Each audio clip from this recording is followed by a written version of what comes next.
বিধায়কে চৰিয়ালে মহাবিদ্যালয়ৰ অধ্যক্ষক প্ৰশ্নৰ উত্তৰ দিয়া পলম হোৱাৰ বাবেই বিধায়কৰ উঠিলে খং। নমস্কাৰ, স্বাগতম জনাইছোঁ আপোনালোকক টুডে নিউজ অসম 24 ইউটিউব চেনেলৰ অন্য এটা ভিডিঅ'লৈ। বিধায়কে চৰিয়ালে মহাবিদ্যালয়ৰ অধ্যক্ষক প্ৰশ্নৰ উত্তৰ দিয়া পলম হোৱাৰ বাবেই বিধায়কৰ উঠিল খং। কৰ্ণাটকত JDSৰ এজন বিধায়কে চৰ মাৰিলে এখন বিদ্যালয়ৰ অধ্যক্ষক। সমগ্ৰ দৃশ্য বন্দী হ'ল ভিডিঅ'টোত।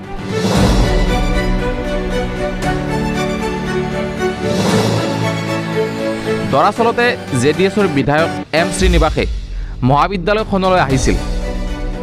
তেওঁ কম্পিউটাৰ পৰীক্ষাগাৰৰ বাবে চলি থকা উন্নয়নমূলক কামৰ বিষয়ে মহাবিদ্যালয়খনৰ অধ্যক্ষক কিছুমান প্ৰশ্ন কৰিছিল। অধ্যক্ষগৰাকীয়ে বিধায়কগৰাকীৰ প্ৰশ্নত স্পষ্টকৈ উত্তৰ দিব নোৱাৰাত খং উঠাত চৰ মাৰিলে অধ্যক্ষগৰাকীক।